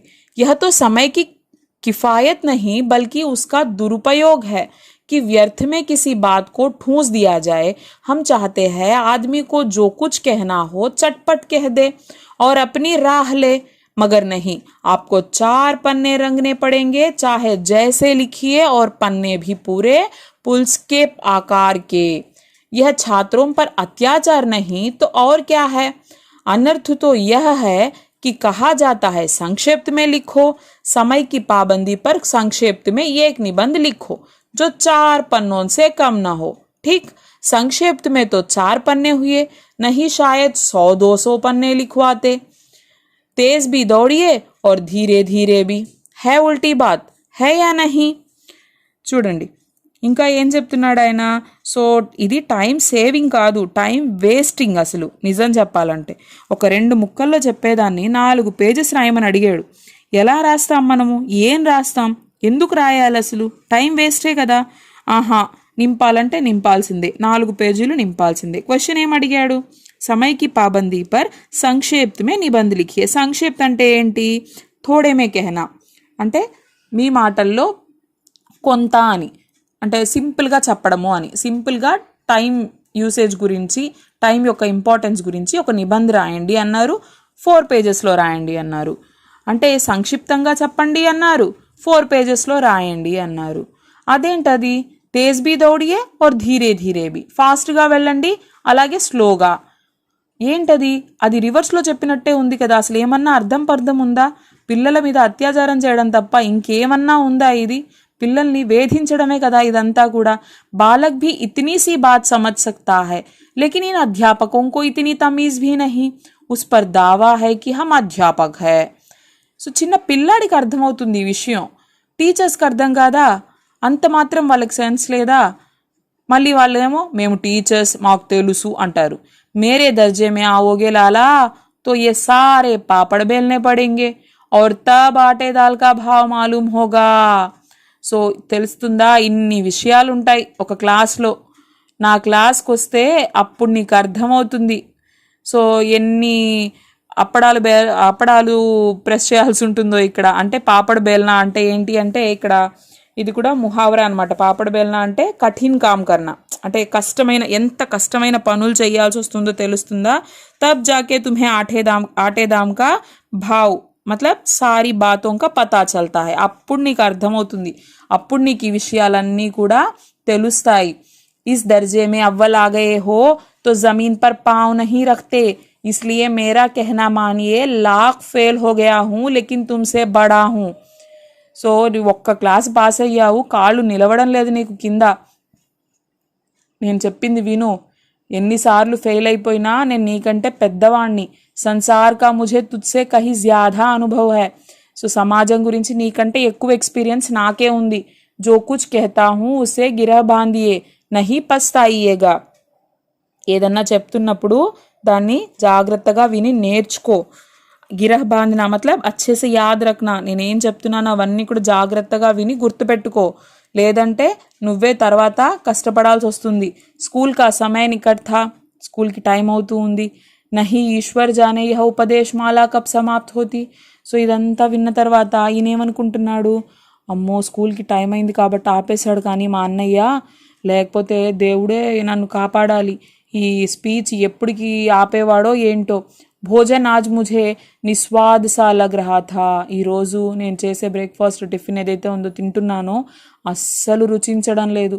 जब पास होने पर यह तिरस्कार हो रहा है तो फेल हो जाने पर तो शायद प्राण ही ले लिए जाएं. పాస్ అయితేనే మా అన్నయ్య ఇంత స్పీచ్ ఇచ్చాడే, అదే నేను ఫెయిల్ అయితే నా ప్రాణాలు తీసేస్తాడేమో అసలు. भाई साहब ने अपने दर्जे की पढ़ाई का जो भयंकर चित्र खींचा था उसने मुझे भयभीत कर दिया. మా అన్నయ్య 9th క్లాస్ గురించి వర్ణించాడే, ఏదేదో చెప్పేశాడు, అలా ఉంటుంది ఇలా ఉంటుంది అని నన్ను చాలా భయపెట్టేశాడు. స్కూల్ छोड़कर घर नहीं भागा यही ताज्जुब है. అసలు ఆ దెబ్బకి నేను స్కూల్ వదిలి ఇంటికి వెళ్ళిపోవాల్సింది, కానీ వెళ్ళలేదు, అదే పెద్ద ఆశ్చర్యకరమైన విషయం. लेकिन इतने तिरस्कार पर भी पुस्तकों में मेरी अरुचि ज्यों की त्यों बनी रही.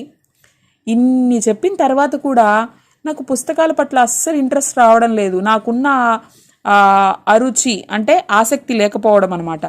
సో అది అలాగే ఉంది. జోకి త్యో బనీ రహి, జైసీ థీ వైసీ హీ బనీ రహి. ఖేల్కూద్ కా కోయి అవసర్ హాత్ సే నా జానే దేతా. ఇప్పుడు కూడా నేను ఆడుకునే అవకాశాన్ని అస్సలు వదులుకోను. ఇప్పుడు కూడా నాకు చదువు అంటే ఏం ఇంట్రెస్ట్ రాలేదు అంత విన్న తర్వాత కూడా.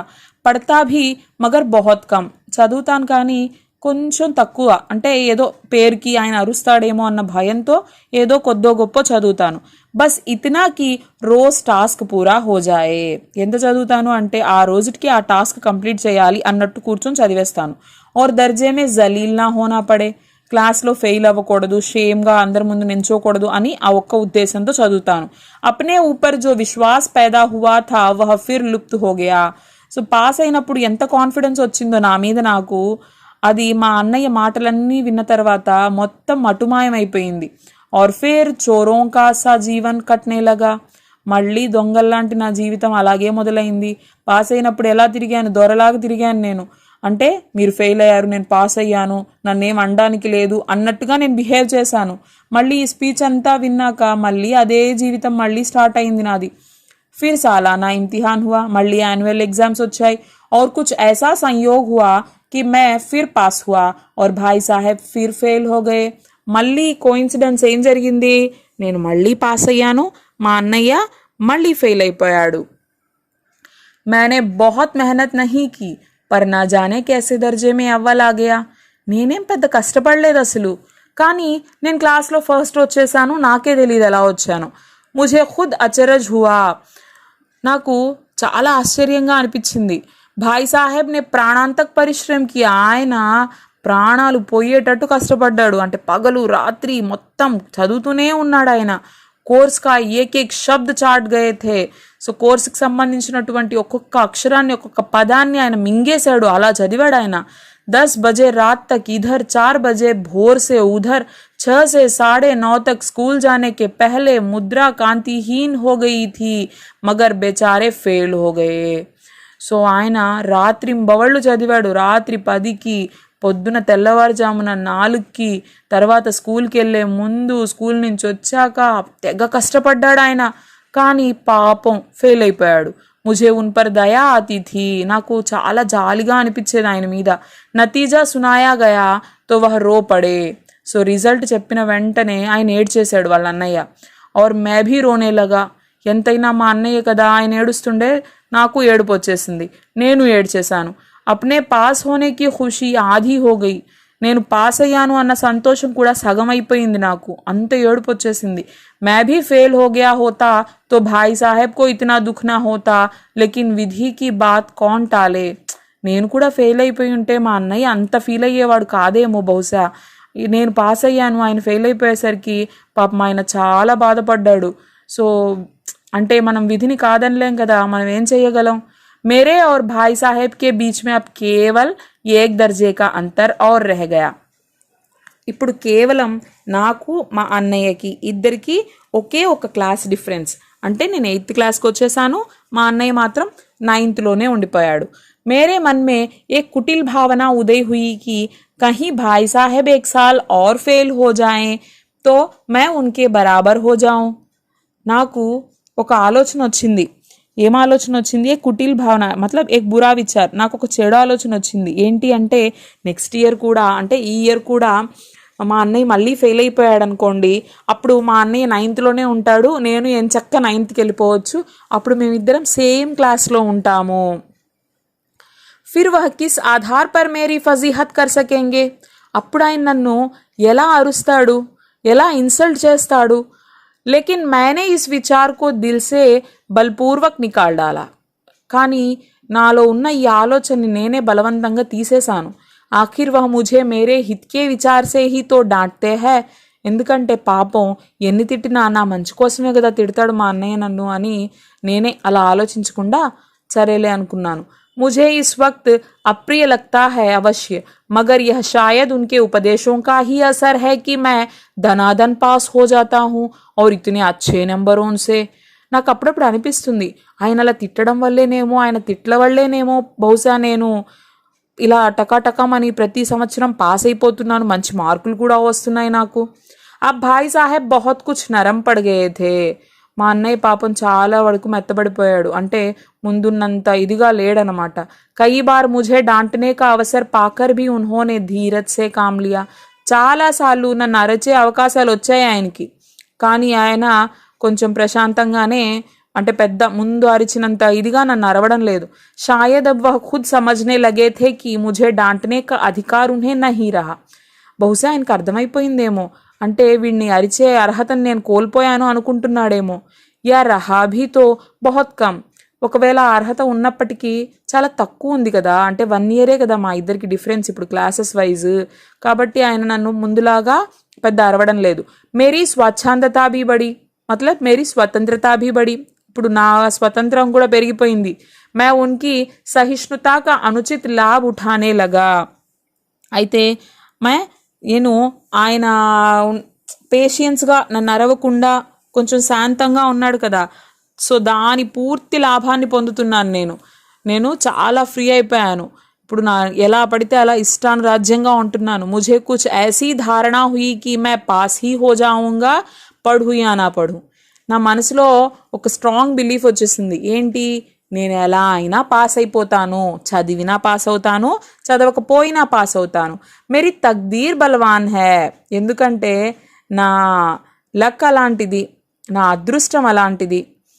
इसलिए भाई साहब के डर से जो थोड़ा बहुत पढ़ लिया करता था वह भी बंद हुआ.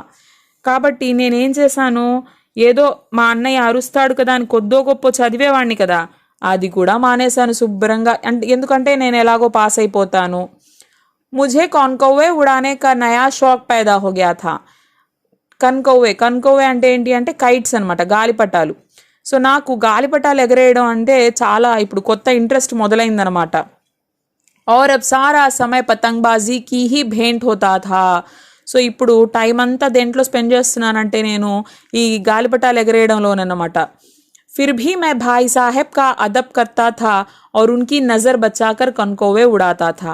అయినా ఎంతైనా అన్నయ్య నాకంటే పెద్దవాడు కదా, సో కాబట్టి కొంచెం నేను ఆయన్ని రెస్పెక్ట్ ఇస్తాను. ఇప్పుడు కూడా ఆయనకు తెలియకుండానే, అంటే మరీ ఆయన ముందే వెళ్తే బాగోదు కదా అని కొంచెం ఆయనకు తెలియకుండానే వెళ్ళి గాలిపటాలు ఎగరేసుకుంటూ ఉంటాను. మాంఝా దేనా, కన్నే బాంధనా, పతంగ్ टूर्नामेंट की तैयारियां आदि समस्याएं सब गुप्त रूप से हल की जाती थी. సో ఆ దారం కట్టుకోవడం కానీ, సో గాలిపటం తయారు చేసుకోవడం కానీ, ఈ టోర్నమెంట్స్లో పార్టిసిపేట్ చేయడము, సో ఇవన్నీ కూడా చాలా సీక్రెట్గా చేస్తూ ఉన్నాను. मैं भाई साहब को यह संदेह ना करने देना चाहता था कि उनका सम्मान और लिहाज मेरी नज़रों में कम हो गया है. ఎందుకంటే నేను అనుకుంటున్నాను, అంటే ఆయన పెద్దవాడు కదా, ఎంతైనా పాపం ఆయన ఎక్కడ మళ్ళీ ఫీల్ అయిపోతాడో, అంటే నేను ఫెయిల్ అవ్వడం వల్ల మా తమ్ముడు నా మాట వినకుండా నన్ను లెక్క చేయట్లేదు, నన్ను గౌరవించట్లేదు అని ఆయన ఫీల్ అవ్వకూడదు అని నేను ఆయనకి తెలియకుండానే కొంచెం దొంగచాటుగా ఈ పనులన్నీ చేసుకుంటూ ఉన్నాను. एक दिन संध्या समय हॉस्टल से दूर मैं एक कनकौवा लूटने बेतहाशा दौड़ा जा रहा था. ఒకరోజు సాయంత్రం వేళ హాస్టల్ బయట దూరంగా ఒక గాలిపటం పట్టుకోవడానికి అని చెప్పేసి బేతహాషా దౌడా జా రహా థా. బేతహాషా మతలబ్ జిసే కిసీకి ఖబర్ నా హో, అంటే ఎవరిని పట్టించుకోకుండా, అంటే ఏది చూసుకోకుండా నేను అది పట్టుకోవాలని చెప్పేసి గాలిపటాన్ని పట్టుకోవడానికి పరిగెడుతూ ఉన్నాను గ్రౌండ్లో. ఆంఖే ఆస్మాన్ की ओर थी और मन उस आकाशगामी पथिक की ओर जो मंद गति से झूमता पतन की ओर चला जा रहा था. मानो कोई आत्मा स्वर्ग से निकलकर विरक्त मन से नए संस्कार ग्रहण करने जा रही हो. बालकों की पूरी सेना लग गए और झाड़दार बांस लिए इनका स्वागत करने को दौड़ी आ रही थी। किसी को अपने आगे पीछे की खबर न थी। सभी मानो उस पतंग के साथ ही आकाश में उड़ रहे थे, जहाँ सब कुछ समतल है, न मोटर कारें है, न ट्राम, न गाड़ियाँ। అయితే ఆ గాలిపటాన్ని పట్టుకోవడానికి ఈయన ఎలా పరిగెడుతున్నాడు అంటే అసలు చుట్టుపక్కల ఉన్న దేన్ని కూడా పట్టించుకోకుండా మైమరచిపోయి, అంటే ఆ గాలిపటం ఎలా అయితే పరిగెడుతూ ఉందో అలాగే ఈయన కూడా ఆకాశంలో ఎగురుతున్నట్లుగా, ఆకాశ మార్గం గుండా విహరిస్తున్నట్లుగా పోతూ ఉన్నాడనమాట. అంటే అక్కడ బండ్లేమీ లేవు, ట్రామ్ కానీ మోటార్ కార్స్ కానీ ఏమీ లేవు. ఎలా అయితే నిర్మానుషంగా ఉన్నటువంటి ఆకాశం ఉంటుందో, అంటే ఏ అడ్డు అదుపు లేనటువంటి ఆకాశము, అలాగా ఇక్కడ కూడా ఏ అడ్డు అదుపు లేదు అన్నట్లుగా ఈ లేఖక్ అలాగే మిగతా పిల్లలు అందరూ కూడా, పిల్లలు ఆడుకునేటువంటి ఆ పిల్లల సమూహం, ఆ గ్రూప్, వీళ్ళందరూ కూడా ఆ గాలిపటం వైపు పరుగులు తీస్తూ ఉన్నారు. सहसा भाई साहब से मेरी मुठभेड़ हो गई, जो शायद बाजार से लौट रहे थे. అక్కడ ఈయన అలా పరిగెడుతూ ఉండగా అక్కడ ఎవరు కనిపించారు ఈయనకి? వాళ్ళ అన్నయ్య ఆయనకి ఎదురుపడ్డాడనమాట. ఆయన బజార్కి వెళ్ళి రిటర్న్ వస్తూ ఉన్నాడు. ఆయన్ని ఈయన ఫేస్ చేశాడు. ఉన్హోనే వహీ హాత్ పకడ్ లియా ఔర్ ఉగ్రభావ్ సే బోలే. ఆయన కోపంగా ఈయన చేయి పట్టేసుకొని కోపంగా ఇలా అన్నాడు, ఇన్ బాజారీ लौंडों के साथ ढेले के कनकौवे के लिए दौड़ते तुम्हें शर्म नहीं आती. ఏం చెప్పాడు? సో ఈ బజారు పిల్లలతో కలిసి నువ్వు గాలిపటాల కోసం ఇలా పరిగెడుతున్నావే, నీకు సిగ్గుగా అనిపించడం లేదు? तुम्हें इसका भी कुछ लिहाज नहीं कि अब नीची जमात में नहीं हो बल्कि 8वीं जमात में आ गए हो. నీకు కొంచెం కూడా తెలీదా? కొంచెం కూడా నీకు సిగ్గుగా అనిపించట్లేదా? నువ్వేమన్నా చిన్న క్లాసెస్లో ఉన్నావు అనుకున్నా. జమాత్ అంటే క్లాస్ అనమాట, కక్ష. సో నువ్వేమన్నా చిన్న క్లాసెస్లో చదువుతున్నావు అనుకుంటున్నావా? నువ్వు 8th క్లాస్కి వచ్చేసావు. నీకు ఆ విషయం గుర్తుందా? और मुझसे केवल 1 दर्जा नीचे हो. నాకంటే నువ్వు ఒక క్లాసే తక్కువగా ఉన్నావు. ఆఖిర్ ఆదమీ కో కుచ్ తో అప్నీ పొజిషన్ కా ఖ్యాల్ రఖనా చాహియే. సో ఇంకేం చెప్తున్నాడు? ఒక మనిషి అన్నాక తన పొజిషన్ గుర్తుపెట్టుకోవాలి. एक जमाना था कि लोग 8वां दर्जा पास करके नायब तहसीलदार हो जाते थे. అసలు ఇంతకు ముందు కాలంలో అయితే 8th క్లాస్ పాస్ అయిపోయి నాయబ్ తహసీల్దార్ ఇలాంటి పొజిషన్స్లో ఉండేవాళ్ళు ప్రజలు. मैं कितने ही मिडिलचियों को जानता हूँ जो आज अव्वल दर्जे के डिप्टी मजिस्ट्रेट या सुपरिटेंडेंट है. कितनी ही 8वीं जमात वाले हमारे लीडर और समाचार पत्रों के संपादक है. సో నేను ఎంతోమంది 10th క్లాస్ పాస్ అయిన వాళ్ళని నాకు చాలామంది తెలుసు. వాళ్ళు ఇవాళ డిప్టీ మెజిస్ట్రేట్, సూపరింటెండెంట్ లాంటి పోస్టుల్లో ఉన్నారు.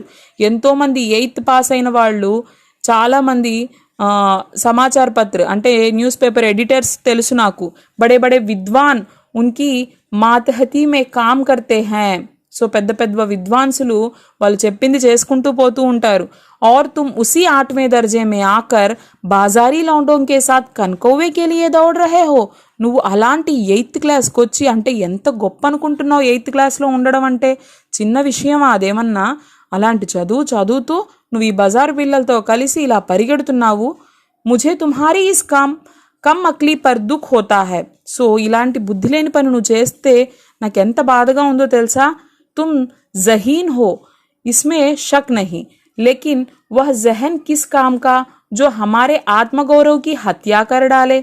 జహీన్ మతలబ్ ఇంటెలిజెంట్ అనమాట.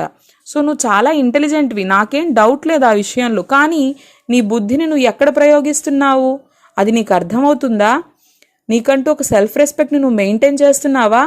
तुम अपने दिल में समझते होगे मैं भाई साहब से महज 1 दर्जा नीचे हूँ और अब उन्हें मुझको कुछ कहने का हक नहीं है, लेकिन यह तुम्हारी गलती है. నువ్వు అనుకోవచ్చు, అరే నేను మా అన్నయ్య కంటే 1 క్లాసే కదా తక్కువగా ఉన్నాను, అంటే నేను ఆల్మోస్ట్ ఆయనకి ఈక్వల్ పొజిషన్కి వచ్చేసాను కదా, సో నన్నేమీ అనడానికి ఆయనకి హక్కు అర్హత లేవు అని నువ్వు అనుకుంటున్నావేమో. అది అలా అనుకుంటే నీ పొరపాటే అవుతుంది. मैं तुमसे 5 साल बड़ा हूँ और चाहे आज तुम मेरी ही जमात में आ जाओ और परीक्षकों का यही हाल है तो निस्संदेह अगले साल तुम मेरे समकक्ष हो जाओगे और शायद 1 साल बाद मुझसे आगे भी निकल जाओ, लेकिन मुझ में और तुझ में जो 5 साल का अंतर है उसे तुम क्या खुदा भी नहीं मिटा सकता. ఏం చెప్తున్నాడు ఆయన? నువ్వు గుర్తుపెట్టుకో, నువ్వు నాకంటే ఒక క్లాస్ తక్కువే కావచ్చు, కానీ నేను నీకంటే 5 ఏళ్ళు వయసులో పెద్దవాణ్ణి. నెక్స్ట్ ఇయర్ నువ్వు నా క్లాస్కి రావచ్చు. ఇంకా నెక్స్ట్ ఇయర్ నేను మళ్ళీ ఒకవేళ ఫెయిల్ అయిపోయి ఇలాగే ఎగ్జామినర్స్ నన్ను ఫెయిల్ చేస్తూ ఉంటే నువ్వు నాకంటే ఇంకొక క్లాస్ పై క్లాస్కి కూడా వెళ్ళిపోవచ్చు, నేను సేమ్ క్లాస్లోనే ఉండొచ్చు. కానీ నీకు నాకు మధ్య 5 ఏళ్ల డిఫరెన్స్ అనేది అలాగే ఉంటుంది. వయసులో నేను నీకంటే పెద్దవాణ్ణి, దాన్ని ఎవరూ మార్చలేరు. నువ్వే కాదు కదా, భగవంతుడు కూడా మార్చలేరు. मैं तुमसे 5 साल बड़ा हूँ और हमेशा रहूँगा. నేను నీకంటే 5 ఏళ్ళు పెద్దవాడిని, ఎల్లప్పుడూ 5 ఏళ్ళు పెద్దవాడిగానే ఉంటాను. मुझे दुनिया का और जिंदगी का तो जो तजुर्बा है तुम उसकी बराबरी नहीं कर सकते. నాకు జీవితము, ఈ సమాజం గురించి తెలిసినంతగా నాకున్నటువంటి ఆ ఎక్స్పీరియన్స్ ఏదైతే ఉందో దాన్ని నువ్వు ఎప్పుడూ కూడా ఈక్వల్ చేయలేవు. నీకు అంత అనుభవం రాదు. चाहे तुम MA और DPhil और DLitt ही क्यों ना हो जाओ. సో నువ్వు ఎంత చదువులు చదివినా, ఎంత గొప్ప పొజిషన్స్కి వెళ్ళినా కూడా, నువ్వు MA చదువు, DPhil చదువు, DLitt చదువు, ఎన్ని చదువు, నేను నీకంటే ఎప్పుడూ వయసులో పెద్దవాడిని, నీకంటే అనుభవంలో కూడా నేను ఎప్పుడూ కూడా పెద్దవాడిగానే ఉంటాను. సమజ్ కితాబే పढ़ने నహీ ఆతి, దునియా దేఖ్నే సే ఆతి హై. బుద్ధి, తెలివితేటలు అనేవి కేవలం పుస్తకాల నుంచే రావు, ప్రపంచాన్ని చూస్తే, ప్రపంచంలో జరిగేవి తెలుసుకుంటే వస్తాయి. हमारी अम्मा ने कोई दर्जा नहीं पास किया और दादा भी शायद 5वीं 6ठी जमात के आगे नहीं गए. ఎగ్జాంపుల్కి ఏం చెప్తున్నాడు, నువ్వు అమ్మ ఏం చదువుకుంది, అమ్మ ఏం చదువుకోలేదు కదా. తాతయ్య ఏం చదివాడు, ఆయన ఓ అంటే ఒక 5th 6th చదువుంటాడు. लेकिन हम दोनों चाहे सारी दुनिया की विद्या पढ़ ले, अम्मा और दादा को हमें समझने और सुधारने का अधिकार हमेशा रहेगा. చూడు, తాతయ్య ఏం పెద్ద చదువుకోలేదు, అమ్మ అయితే అసలేం చదువుకోలేదు, కానీ వాళ్ళిద్దరికి తెలిసినంత మనకి తెలుసా? వాళ్ళకి విద్య లేకపోవచ్చు, ఎంత అనుభవం ఉంది.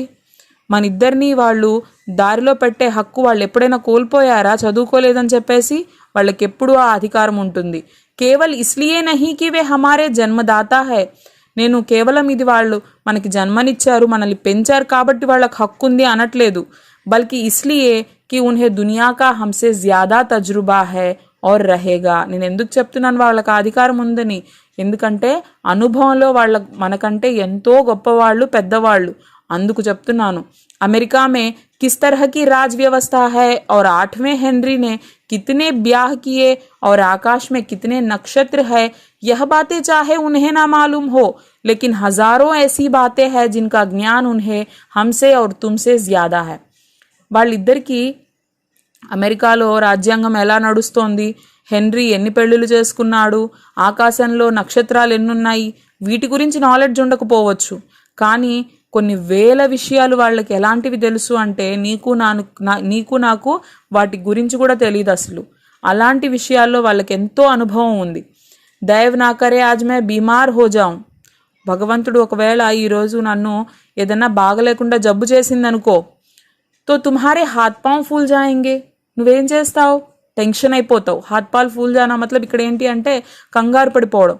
ఒకవేళ నాకేదన్నా చిన్న జబ్బు చేసిందనుకో, బాగలేకుండా వచ్చిందనుకో, నువ్వేం చేస్తావు? వెంటనే కంగారు పడిపోతావు. దాదాకో తార్ దేనేకే సివా తుమ్హే और कुछ ना सूझेगा. అంతకంటే నువ్వేం చేస్తావు? వెంటనే వెళ్ళి తాతయ్యకి ఇన్ఫర్మేషన్ పంపించొస్తావు. తాతయ్య, అన్నయ్యకి జబ్బు చేసింది అని కబురు పంపిస్తావు. అంతకంటే నువ్వేమన్నా చేయగలవా? ఏం చేయలేవు. लेकिन तुम्हारी जगह दादा हो तो किसी को तार न दे, ना घबराए, ना बदहवास हो. అదే నీ ప్లేస్లో తాతయ్య ఉన్నాడనుకో, నాకు జబ్బు చేసిందనుకో, ఆయన ఎవరికన్నా కబురు పంపిస్తాడా? ఎవరికి కబురు పంపించడు. ఆయన ఏం టెన్షన్ అవ్వడు, ముందసలు ఆయన కంగారు పడడు. ఆయన ఏం చేస్తాడు? పెహలే ఖుద్ మరస్ పెహచాన్ కర్ ఇలాజ్ కరేంగే. ఆయన ఫస్ట్ అసలు ఏమైంది తెలుసుకుంటాడు, ఆయనకు తోచిన వైద్యం చేస్తాడు.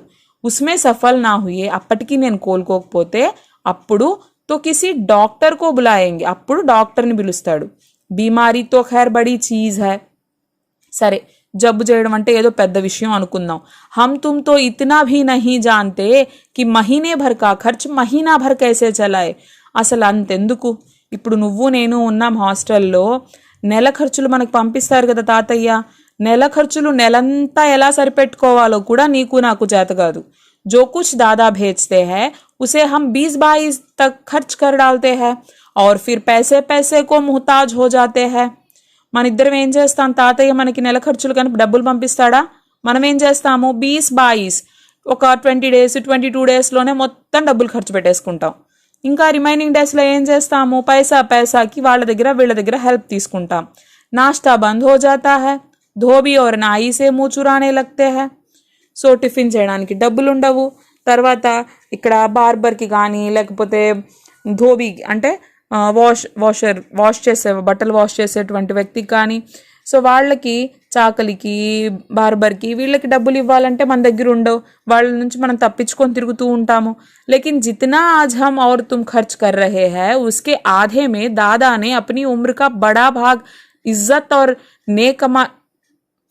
नेक नामी के साथ निभाया है. సో మనము ఈరోజు మనం ఎంత ఖర్చు పెడుతున్నామో అందులో సగం కూడా లేని రోజుల్లో కూడా ఆయన చాలా గౌరవంగా మంచి పేరు తెచ్చుకొని అందరి దగ్గర మంచిగా అన్ని బ్యాలెన్స్ చేసుకున్నాడు. और कुटुंब का पालन किया है, కుటుంబాన్ని పోషించాడు. जिसमें सब मिलकर 9 आदमी थे. అప్పుడు వాళ్ళ ఇంట్లో ఎంతమంది ఉండేవాళ్ళు, తాతయ్యతో 9 మంది ఉండేవారు. సో ఇప్పుడు మన నెల ఖర్చులకి ఇచ్చే దాంట్లో సగంతోనే ఆ కుటుంబాన్ని చక్కగా మంచిగా నెట్టుకొచ్చాడు తాతయ్య. అంత అనుభవం ఉంది ఆయనకి. అప్నే హెడ్ మాస్టర్ సాహెబ్ హీ కోలే దేఖో, అంతెందుకురా మన హెడ్ మాస్టర్ని చూడు, ఎంఏ హై, ఆయన ఎంఏ చేశాడు. ఎంఏ హైకి నహి और यहाँ के ఎంఏ నహి, ఆక్స్ఫోర్డ్కే. అది కూడా ఎక్కడి నుంచి, ఇక్కడి నుంచి కాదు, ఫారెన్లో ఆక్స్ఫోర్డ్ యూనివర్సిటీ నుంచి ఎంఏ చేశాడు ఆయన. 1000 रुपये पाते हैं, ఆయన శాలరీ ఎంత, 1000 రూపాయలు సంపాదిస్తాడా. లేకిన్ ఉన్కే ఘర్ కా ఇంతజాం కౌన్ కర్తా హై, ఉన్కి బూఢీ మా. వాళ్ళ ఇంటి ఖర్చంతా ఎవరు చూసుకుంటూ ఉంటారు అంటే ఎవరు బ్యాలెన్స్గా అన్నీ చూసుకుంటారు, ఆర్థిక విషయాలు కానీ ఇంకేమన్నా కావచ్చు, వాళ్ళ అమ్మగారు చూసుకుంటారు. హెడ్ మాస్టర్ సాహెబ్కి డిగ్రీ యహా బేకార్ హోగయి. అంత చదువులు చదివాడు కదా, మరి చూడు ఏమన్నా పనికొచ్చిందా, ఏం పనికి రాలేదు. ఎందుకంటే పహలే ఖుద్ ఘర్ కా ఇంతజాం కర్తే థే, ఖర్చ్ పూరా నా పడతా థా, కర్జ్దార్ రహతే థే. ఇంతకుముందు అన్నీ ఆయనే చూసుకునేవాడు, కానీ ఆ డబ్బులు సరిపోయేవి కాదు. ఆయనకి ఎక్కడ ఎలా ఖర్చు పెట్టాలో తెలియక అంత సంపాదించి కూడా ఆయన ఏం చేసేవాడు, అక్కడ ఇక్కడ అప్పులు చేసేవాడు. जब से उनकी माताजी ने प्रबंध अपने हाथ में ले लिया है जैसे घर में लक्ष्मी आ गई है. వాళ్ళ అమ్మగారు ఎప్పుడైతే ఆ పనులన్నీ తన చేతుల్లోకి తీసుకొని చూసుకోవడం మొదలుపెట్టారో అప్పటి నుంచి వాళ్ళ ఇంట్లో లక్ష్మీదేవి ఉట్టిపడుతూ ఉంది. ఆయన ఎక్కడా అప్పు చేయకుండా సంపాదించిన డబ్బుల్లోనే చక్కగా కుటుంబాన్ని చూసుకుంటున్నారు వాళ్ళ అమ్మగారు. ఆవిడకి ఏం డిగ్రీలు ఉన్నాయని, ఈయన ఇంత డిగ్రీలు చదివి కూడా ఏం లాభం చెప్పు, అనుభవం ముఖ్యం. तो भाईजान यह गुरूर दिल से निकाल डालो कि तुम मेरे समीप आ गए हो और अब स्वतंत्र हो, मेरे देखते तुम बेराह ना चलने पाओगे. సో ఏం చెప్తున్నాడు తమ్ముడు, నువ్వు నీ గర్వాన్ని నీ మనసులో నుంచి నీ మెదడులో నుంచి తీసేసాయి. నువ్వు నాకు ఈక్వల్ అయిపోయావు అన్న ఫీలింగ్ని ఫస్ట్ పక్కన పెట్టు. నాకు ఫ్రీడమ్ వచ్చేసింది అని. ఎందుకంటే నేనుండగా నిన్ను తప్పుదోవలో అస్సలు నడవనివ్వను. अगर तुम यो न मानोगे तो मैं थप्पड़ दिखाकर इसका प्रयोग भी कर सकता हूँ. मैं जानता हूँ तुम्हें मेरी बातें जहर लग रही है. సో నువ్వు ఇలా మాటలతో వినలేదనుకో, నాకు ఇలా చెప్పడం కూడా వచ్చు. ఎలా, ఆయన చేతిని చూపిస్తూ, అంటే చెంపదెబ్బ కొట్టి కూడా అని చేతిని చూపిస్తూ చెప్తున్నాడు అనమాట. ఇలా చెప్పడం కూడా వచ్చు, కొట్టి చెప్పడం కూడా వచ్చు అని చూపించాడు ఆయన. నాకు తెలుసు, నేను ఇన్ని చెప్తున్నాను కదా, నీకు ఇదంతా చాలా చేదుగా అనిపిస్తూ ఉంటుంది, విషంలాగా కనిపిస్తూ ఉంటుంది.